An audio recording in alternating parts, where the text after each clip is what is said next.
របស់ម្ចាស់បងបានអំពេញរួចហើយបំណងប្រាថ្នាមនុស្សស្រីក្នុងលោកគ្មានទីបញ្ចប់ទេរីឯម្ដាយគ្រប់រូបបងប្រាថ្នាចង់ឲ្យកូនរបស់ខ្លួនមានតែសេចក្តីសុខប៉ុន្តែសេចក្តីប្រាថ្នារបស់យើងនៅមិនទាន់បានបំពេញទេម្ចាស់បងទ្រង់ប្រថាប់ព្រះកាយសន្តិក៏មានសវណ្ណីបែបនេះអីកុំខាត់យើងអីឲ្យយើងនិយាយចោះពេលដែលយើងមានកូនព្រាមបាត់ទូទាយអាពីលក្ខណៈរបស់បុត្ររបស់យើងនឹងខ្លាចជាអ្នកចម្បាំងក៏ប៉ុន្តែយើងមិនអាចឃើញព្រះស៊ីថាធ្វើអត្តរាជនោះទេម្ចាស់បងខ្ញុំម្ចាស់មិនត្រូវស្ដាប់រឿងអកុសលនេះទៀតទេ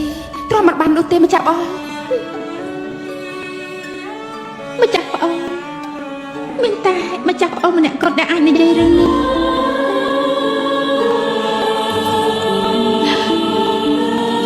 ម្ចាស់ប្អូនជាអ្នកតាមថែរក្សាព្រះសិក្ខាម្ចាស់បងប្រចាំបាទីសន្យាជាមួយម្ចាស់បងមកថាម្ចាស់ប្អូននឹងមើលថែព្រះសិក្ខាឲ្យដូចជាប្អូនជាព្រះមេដារបស់គេអញ្ចឹងម្ចាស់បងមិនមានរឿងអ្វីកើតឡើងចំពោះម្ចាស់បងទេម្ចាស់បងនឹងមិនអីទេម្ចាស់ប្អូននិយាយខុសហើយក្មេងភ្លឹងម្ចាស់ប្អូនមិនយល់នោះទេដល់ពេលរបស់យើងហើយគឺយើងដល់ពេលហើយសន្យាជាមួយយើងមកម្ចាស់ប្អូននឹងបំពេញបំណងព្រះសិទ្ធៈហោព្រះមេម្ចាស់ប្អូននឹងមើលថែព្រះអង្គឲ្យបានល្អផងចា៎ព្រះមេម្ចាស់ខ្ញុំម្ចាស់សន្យា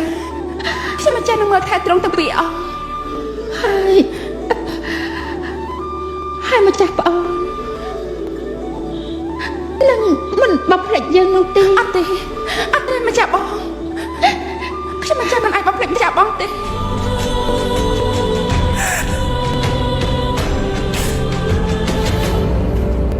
ម្ចាស់បងចាំម៉េចម្ចាស់បងជិតដល់ពេលហើយឲ្យយើងជួបព្រះអង្គជាលើកចុះក្រោយផងចា៎តែហាត់ប្រាប់មកទូររាជាហាត់ប្រាប់មកកាឲ្យយើងមកម្ចាស់បង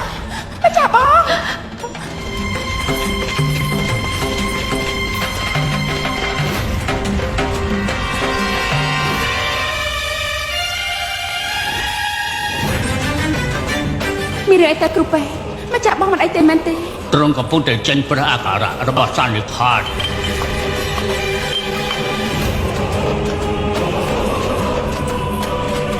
តាមមហាទេវីទ្រង់កាត់អីខ្ញុំមិនដឹងទេម៉ាំកាម្ចាស់បងស្រាប់តែប្រឈួនមើលរំពេចភ្លៀង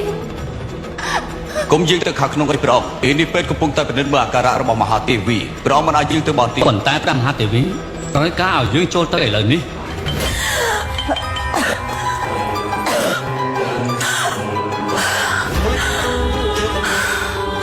បេះដូងរបស់ព្រះមហាក្សត្រចុះខ្សោយហើយ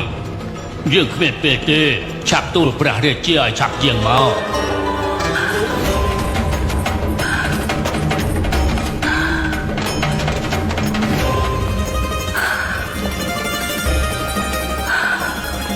ត្រូវតែមានវិធីលោកអាចារ្យវាដល់ពេលដែលមានគ្រោះភ័យហើយប្រាប់ទូលឲ្យវាកន្លងផុតទៅចុះបានលោកឲ្យវាកន្លងផុតទៅមហារាជនឹងមិនអាចឃើញព្រះមហាទេវីមានប្រជញ្ញនោះទេ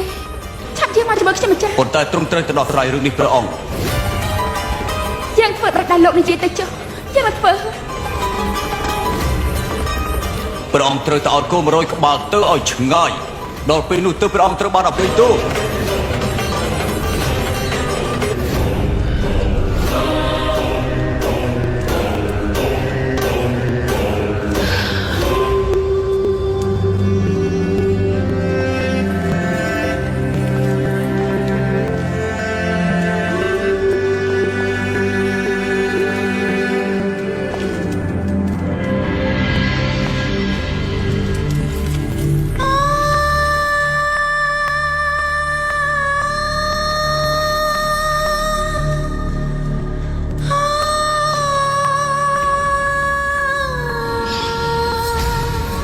មហាទេវីអូន